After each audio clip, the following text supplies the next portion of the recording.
Hello, Sales Nation. Welcome to another episode of the Salesman Podcast. I'm your host, Will Barron. On today's show, we're talking about habits, procrastination, and getting over all of those things and becoming more productive day to day. Our guest is Neil Fiore. He's a legend. I'm waving if you're watching this on YouTube. Sorry, iTunes fans.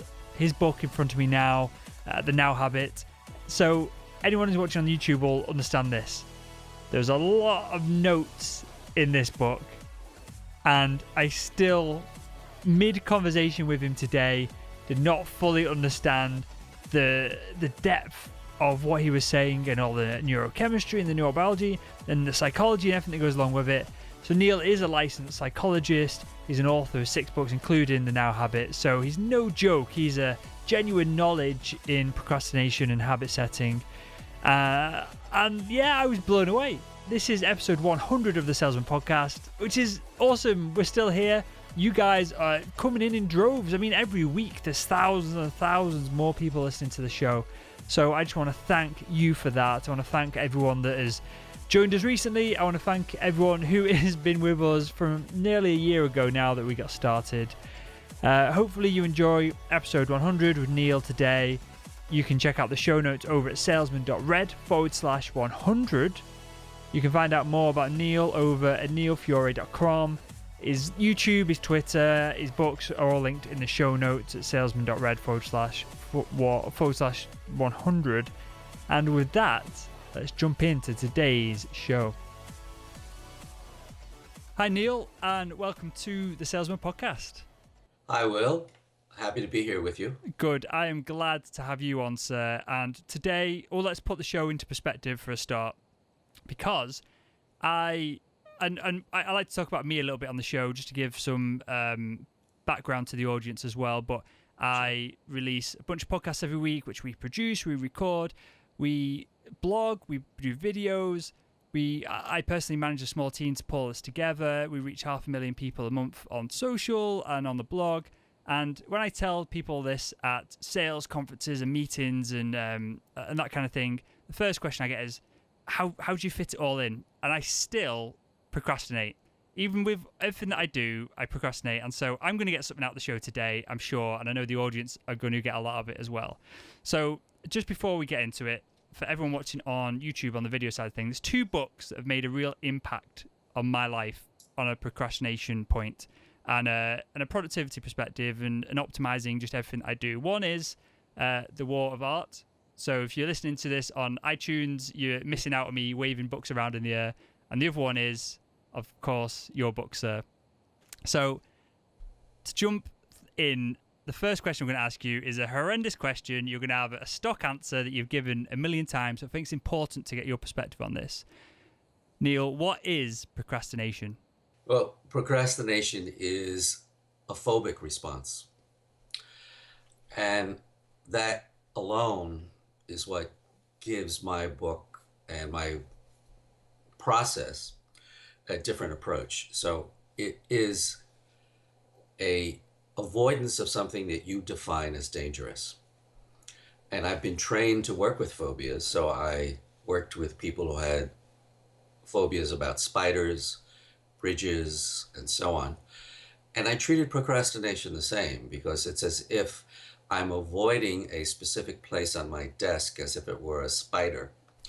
And I've communicated to my body and my mind that this is dangerous and I should avoid it. And then what comes to the mind then is any number of things. I should check my Facebook. I need to check my email.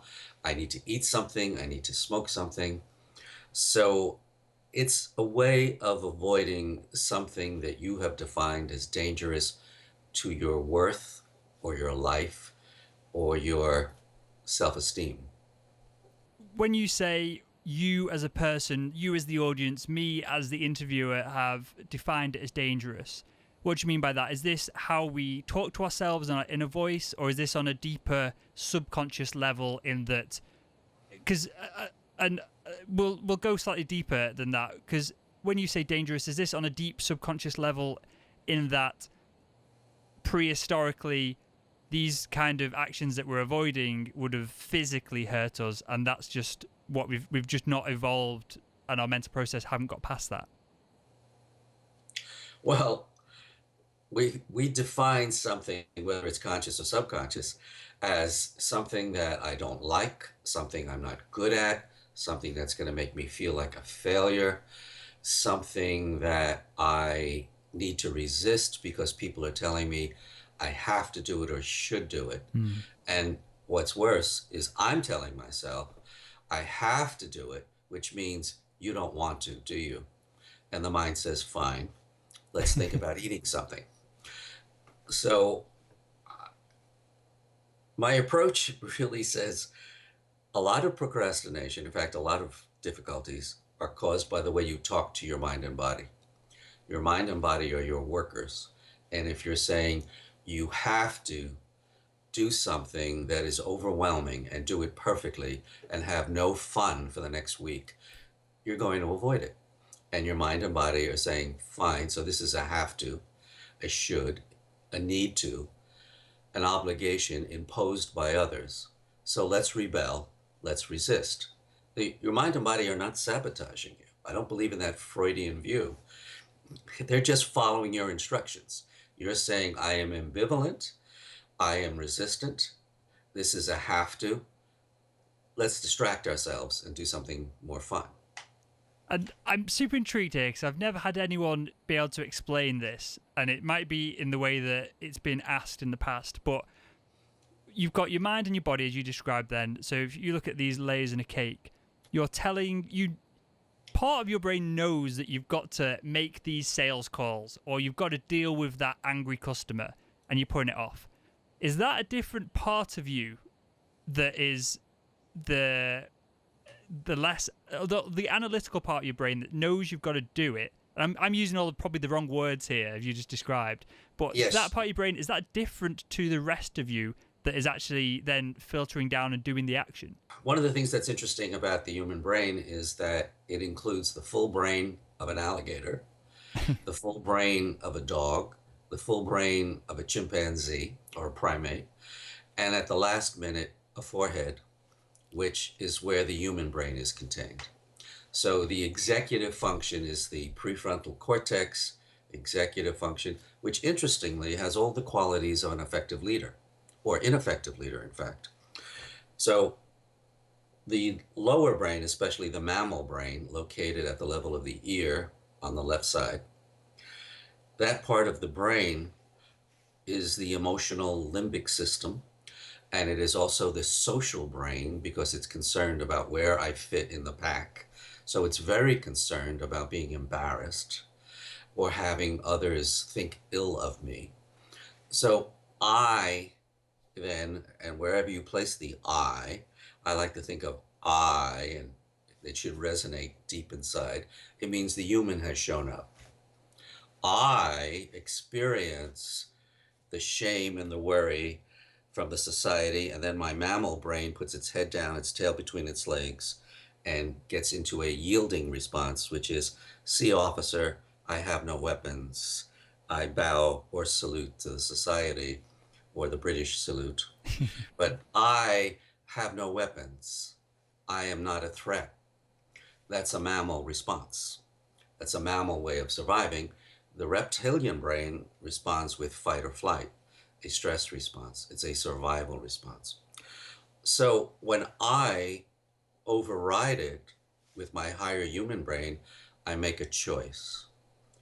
And the forehead lights up on an fMRI, a functional magnetic resonance imagery, which means, well, the human brain is the only brain that can choose. It's the only brain that can choose surgery or to face the mammal brain fear of fire.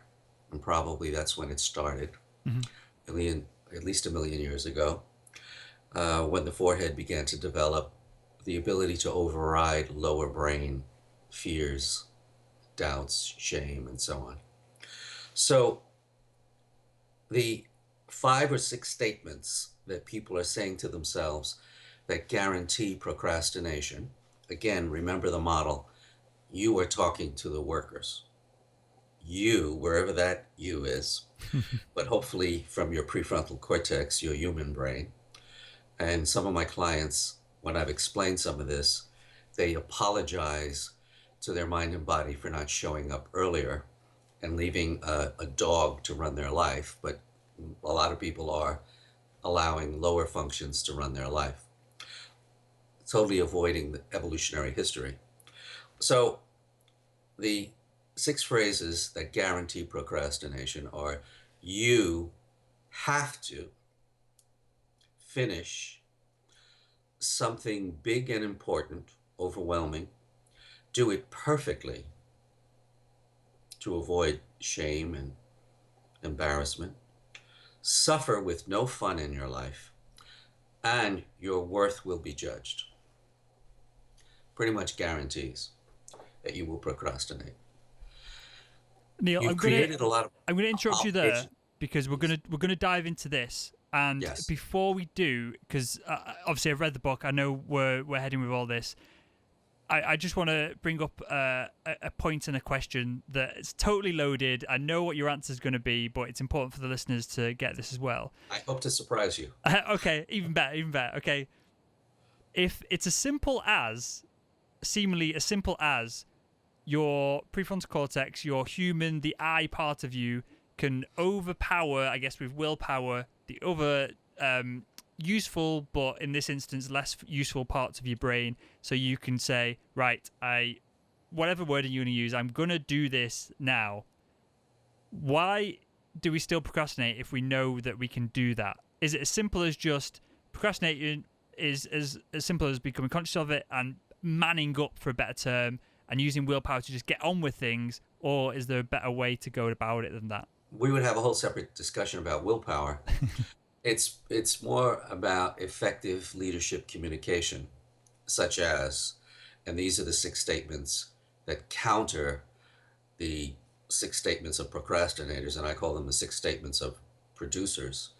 I choose to start one small step, 15 minutes, on a rough draft with plenty of guilt-free play in my schedule, and your worth is safe with me. The mind and body are your workers. They need to know when to start and what to do. What people are communicating instead are a whole list of obligations and a reason to resist and rebel with have tos and need tos and got tos and more burden, without ever giving direction to the workers about when to start, what to do, or when we get paid. So if you were talking to construction workers who were going to build your house, and you said you have to finish by June 1st, you have to do it perfectly, and so on, they'll stand around drinking coffee, smoking cigarettes perhaps, because you haven't given them an address. You haven't told them specifically what to do. Like, we're going to dig the foundation on Friday. The cement truck is going to show up on Wednesday. You'll get paid next Friday. Show up at this address.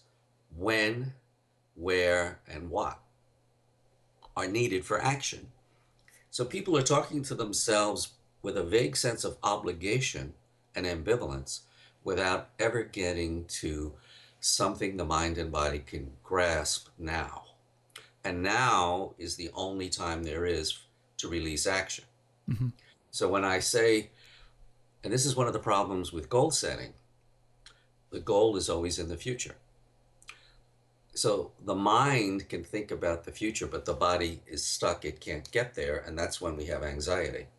Anxiety, in my definition, is stuck energy. It's only when I bring the mind into the present, start here like a karate chop, that energy is released and I have effectiveness and no anxiety. I want to put this into perspective for the salespeople listening now. So the classic example, and I've done this loads of times, is that you've got a call you've got to make, and it's either perhaps a customer who is annoyed, so you've got to reframe the problem and discuss it with them and all that stuff.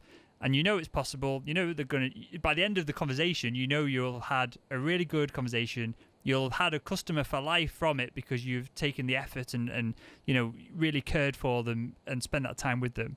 But you doing it off for 2 weeks until you get in trouble for not doing it. That's been my history with conversations like that anyway.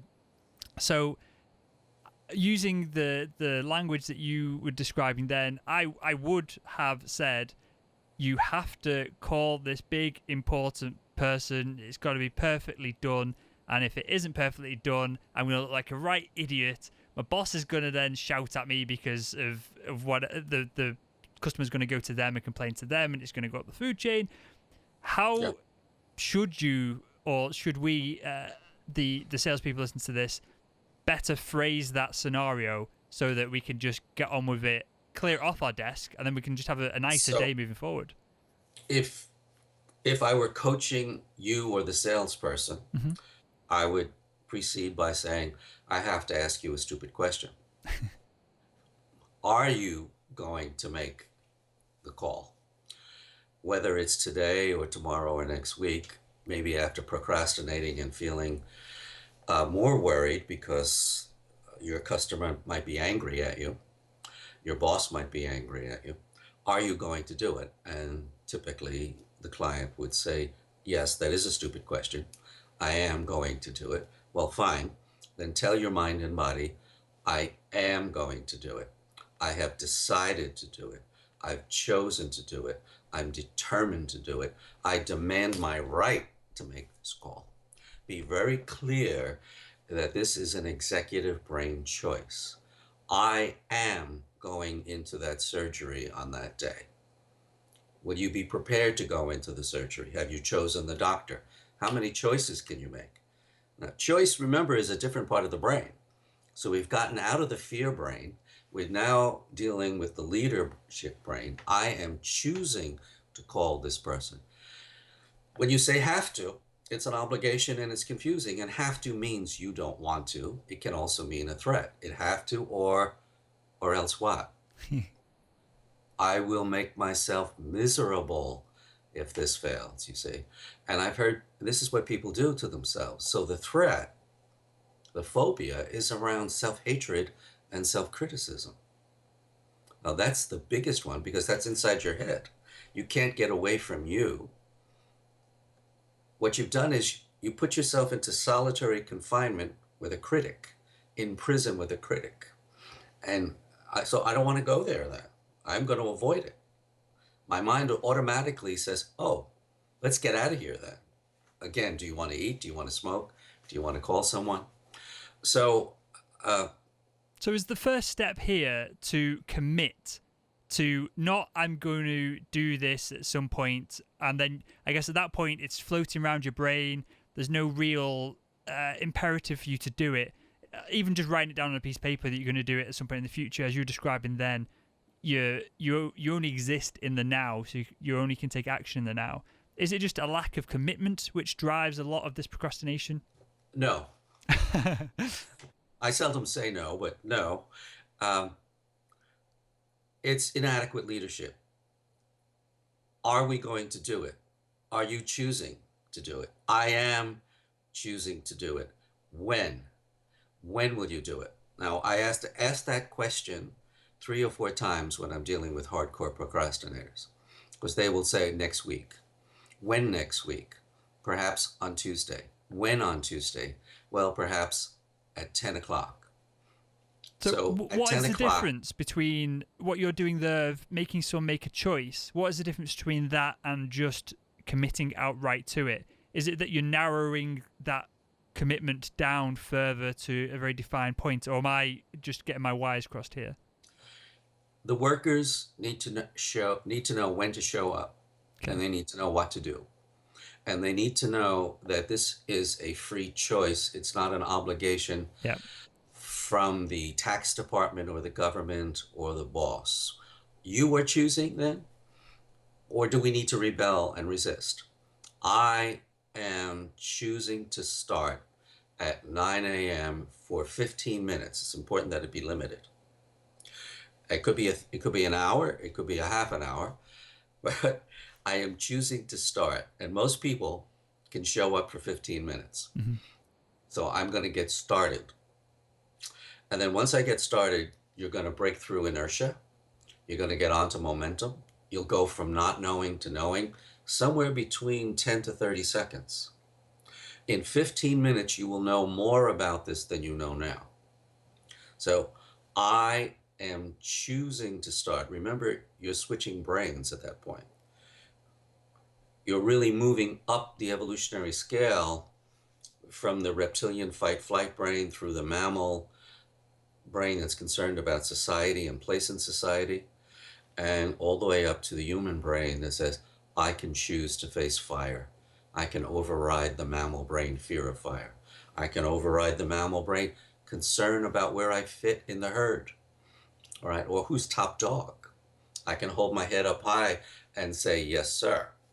Tell me if I'm right. I'm pretty sure I am now, because this makes total sense to me. It's not that you're making a commitment. That's redundant, because you can make a commitment because someone's forcing you to do something.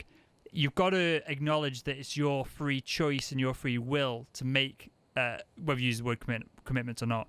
But as soon as it becomes your choice and you choose to do the task, then you move to the next step of defining times and that, which we can come on to in a second. There's a review by the National Institutes of Health in the States that reviewed health programs, health activities such as brushing one's teeth, eating more vegetables, exercising, and so on. The programs that were the most successful, the people wrote down when they would start, what they would do. The programs that were especially significantly effective were the ones where people wrote down when they would start, what they would do, and then they did what I call a mental rehearsal, even if I'm tired, even if I'm embarrassed, even if I'm hungry, even if I have email messages, even if I'm fearful. That allows you to create in your brain the neural pathway and commitment that, yes, even if that happens, and you're doing a mental rehearsal of your potential distractors from your track and mission, and you're actually developing the route so that you have an alternative, a healthy alternative. Yes, I am committed. So to use your language, I am really over and over again, as I think about and rehearse how I could possibly slip up about showing up at 9 o'clock. So even if that happens, well, I'm doing a review of my usual distractions and defaults. Yes. So you're committing over and over again. You're choosing, you're building the neural pathways, the neural highway that is going to make it more likely that you will show up and start. So this is what I wanted to come on to next. So we've covered the inner talk, fascinating about the different parts of the brain and how they all work together, or how you're passing information down to the workers, which I think is probably a far better way of describing it. What I wanted to come on to next, which you can touch on then, was how do you make something, because anyone can get on with stuff and probably leverage willpower to a certain extent and do this the wrong way around and just do things once. Is this, how do we get to the point where it's now a habit, where, for a classic sales example is you make 10 calls every morning before you start work. At first, you do it because your boss is breathing down your neck and he's watching everything you're doing. And then that pressure becomes away. So then you've got to go into the world of, as you described, of free choice. And it's good for me to do this and I'll see the benefits of it.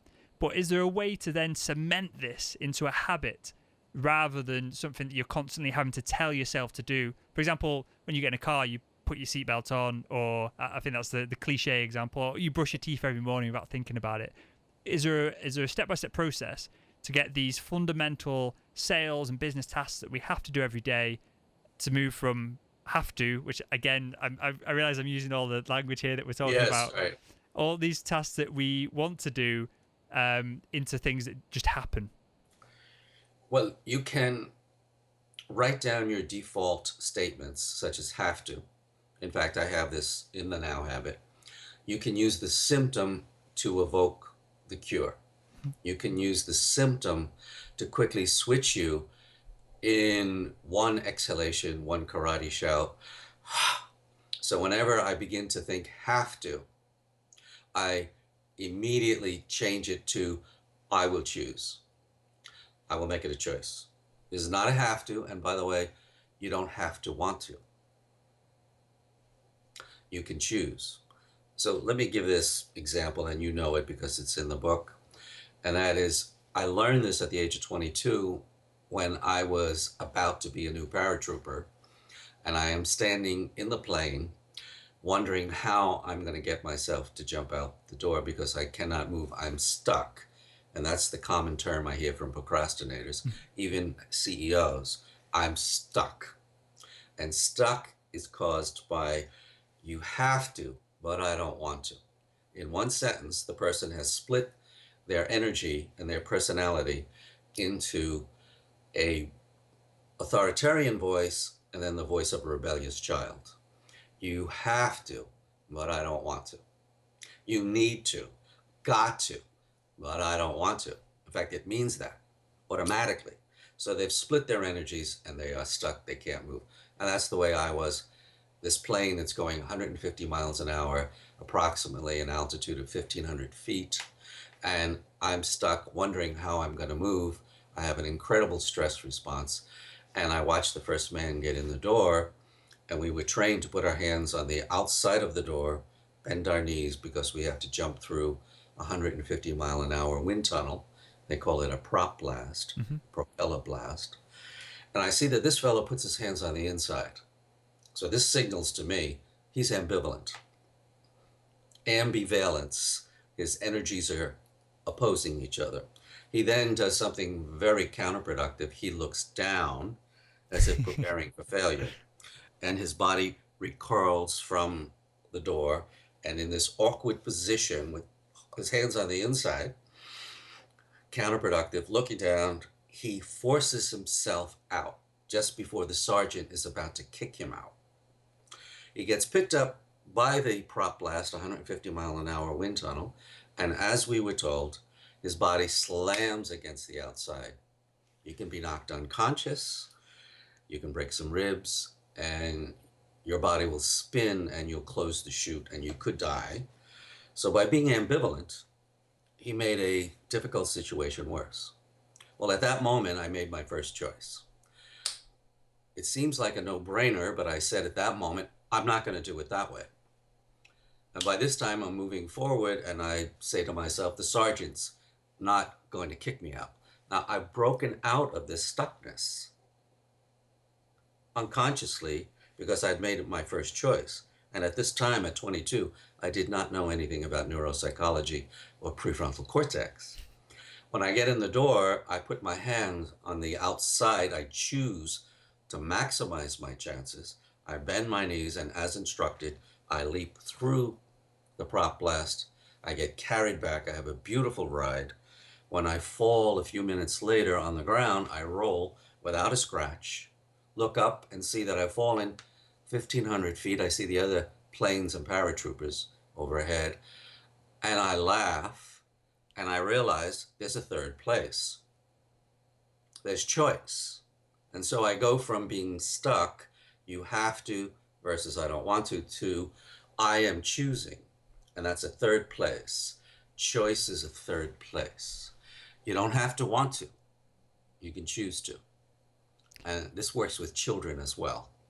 Do you think, and on a slightly side topic here, and we'll wrap up this part of the show with this, Neil, do you think a lot of people spend a lot of their lives stuck and doing things they don't want to do because they're working, not necessarily paycheck to paycheck, but they are forced into situations, whether it be at work, at home, and they're not living consciously, and they're not making the most of life, and they're not taking all of this seriously enough and making conscious decisions? Let me give you an example. I mean, we know, for example, prisoners. There are prisoners who, of course, it's a terrible situation, but there are prisoners who make their cell the cell of a monastery, and they have pictures of Buddha and Christ and various gurus on the wall, and they've chosen to be there in a way that is more relaxed than someone is saying, I have to be here, but I don't want to be here, and they're creating all this turmoil. So the way in which you communicate to yourself, and I'm at a place, and for me, I'm rather impatient. I like to use my time constructively and be in charge of it. But quite often, I'm waiting, for example, at an airport. Now, if I have a piece of paper and a pencil, I'm fine and I can create something. If I can read a book, I'm fine. But over and over again, I choose to be where I am. My mind is running for, I want to be in the future at my destination, but I am here. So I choose to accept reality. That's psychologically deep because it means I'm also choosing to accept that I'm not an angel, I'm not a god, I'm a human being, it's out of my hands, and I graciously, hopefully, accept that this is where I am. And I want to make the most of it. I might meditate, I might sleep, I might read, I might prepare in my mind at least what I'm going to do. But it's so useful to get to a place of choice and gratitude and humility. And by the way, this means I'm fighting reality. It's frustration. It's stuck. It's a refusal to accept. It shouldn't be this way, but it is.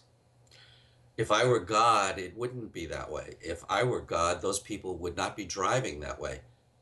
But clearly, I'm not in control. They are here. They are driving that way.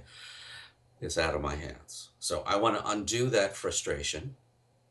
I want to use the symptom to evoke the solution. It's out of my hands. I want to use the tightening of my muscles, my ego-controlled muscles, with an exhalation and a release.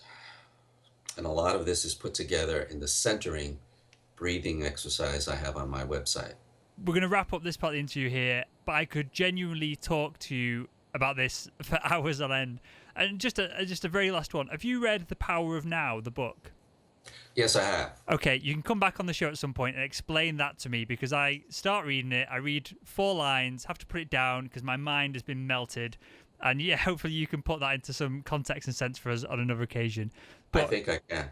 we genuinely will have you back on the show to do that. It's super important, and I've not quite got it and understood it. So just the way that you're communicating with these things now, I know you'll be able to put it into context and language that I'll understand. But we ask a couple of questions to everyone that comes on the show. And even though you're not a salesperson, obviously you've written books, you've had to, everyone sells, everyone works in sales, whether it's professionally or not. And so I know you'll have some insights for us here, Neil. First one is, who do you think is the world's greatest salesperson? Oh my God. Well, geez, I have no idea, but Tony Robbins is an expert at neuro-linguistic programming, and he has studied some of the experts in communication, and so he's a great public communicator. I with great embarrassment, I have to say that our new politician, because he says he's not a politician, Donald Trump, if he could sell himself as a presidential candidate, then he is an incredible salesman. And he has practiced it, and he has studied dictators and demagogues. So he knows how to get a message across without using facts, without people tell me things, he says, and people buy it. If you can sell that, then you're a good salesman. But Tony Robbins, perhaps, is one of the best. Fantastic. Okay, next one. What is one book or resource other than your own that you'd recommend to the Salesman Podcast audience from our conversation today? I would have to think about that one. I have nothing off the top of my head, but there is a sense of worth. And Awaken Your Strongest Self, I apologize, that is my book, but Awaken Your Strongest Self teaches people how to operate from their larger brain, touching into their subconscious mind. So there is a book, J. Haley, Haley, The Uncommon Therapy of Dr. Milton Erickson. And that book has story after story after story of Dr. Milton Erickson, who is one of my mentors, on his work with impossible cases. The other book I would recommend, as I think about it, is Sudoku. So the Sudoku numbers, and I use it myself because I'm now working on the hard ones. I look at it and it's impossible, and I have no idea how to do it. 3 days later, it's complete. Hmm.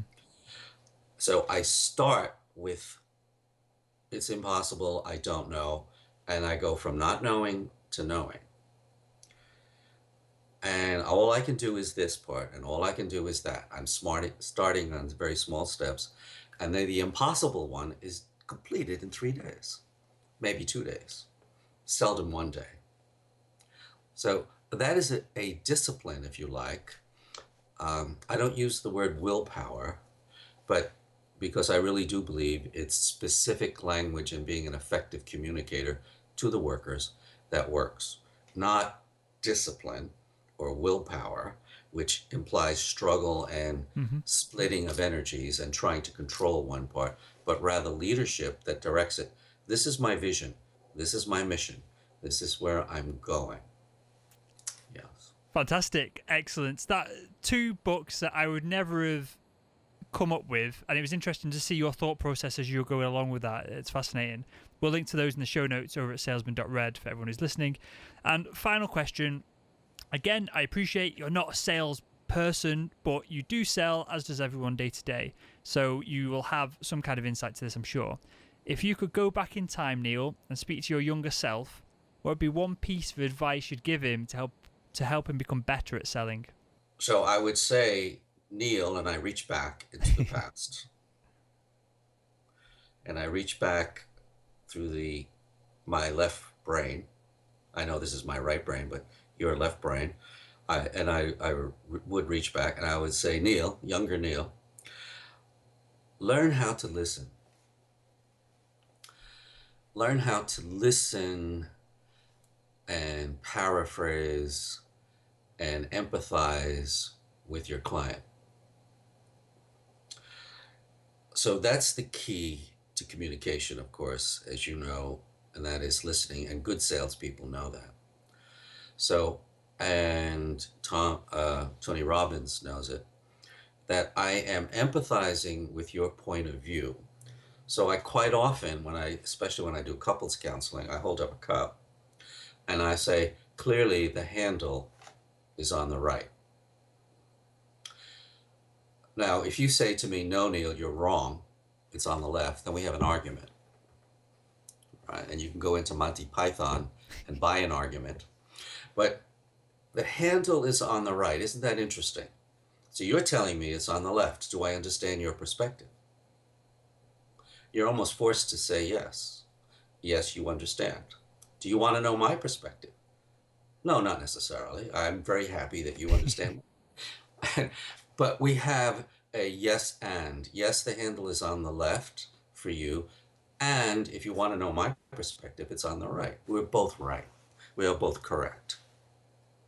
So I want to embrace the other's perspective rather than being argumentative. And as a younger man, I was rather argumentative. But I would say learn to listen. Arguing is not what we do here, especially in a healthy relationship. We listen. I want to demonstrate that I'm interested in your perspective and point of view and your experience. And yeah, before we wrap up, Neil, I want you to tell us a little bit about the Now Habit, the coaching, and also the speaking that you do as well. Yes, I do executive coaching. I've worked with a number of executives, but also people who have their own business, small businesses, large businesses.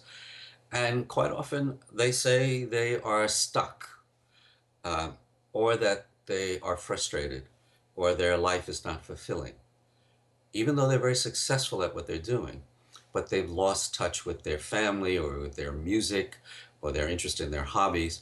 And so we're quite often working on time management, on, again, clear self-communication. So they're using their leadership ability to communicate to themselves. And by the way, as you learn to communicate effectively with yourself so that you get yourself to arrive at a specific time in front of a task, you are also able to communicate more effectively with your external team. And I speak on going from worry to wonder, making the impossible possible. I speak on optimal productivity on the job, because the flip side of procrastinating, though I do speak on overcoming or conquering procrastination, I also speak on the flip side, which is optimal productivity. If you are productive, if you have created, as you suggest, a ritual or a habit of showing up for 15 minutes, doing some form of centering or breathing exercise, and that's one thing that I think is very essential. I have people take a deep breath and hold it, tighten their muscles, exhale and float down into the chair, feel the chair, which means my mind is with my body now. So I've shut off anxiety. I brought my mind into the present, into the now. And as you exhale and release tension, you're shutting off the stress hormones, and you're choosing to be in front of this task. Those are the three qualities for optimal performance. Choice, I'm choosing the root canal. I'm choosing to do my taxes. I am choosing to call this client who's been difficult.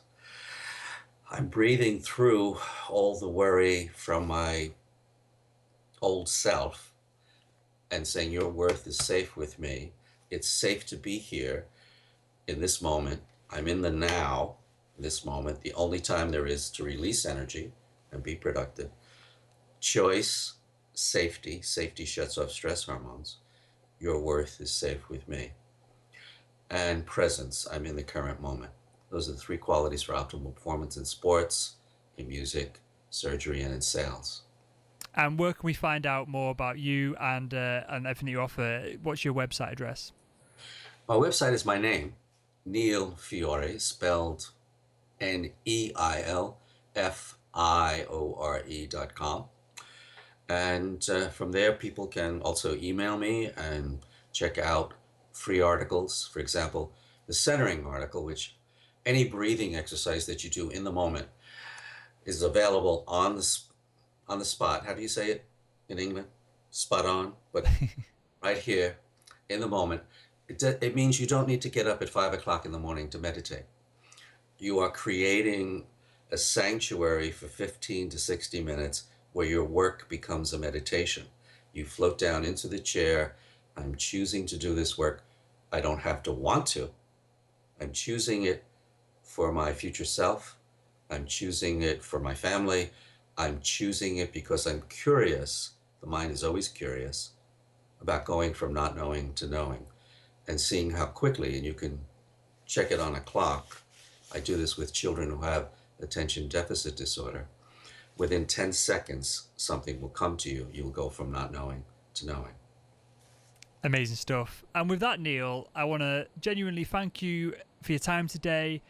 Thank you for the work that you're doing, and thank you for coming on the Salesman Podcast. It's been my pleasure. Thank you, Will. And there we have it. I just want to thank Neil again for coming on the show. I really appreciate it, mate. I want to thank you for getting to the end of this episode.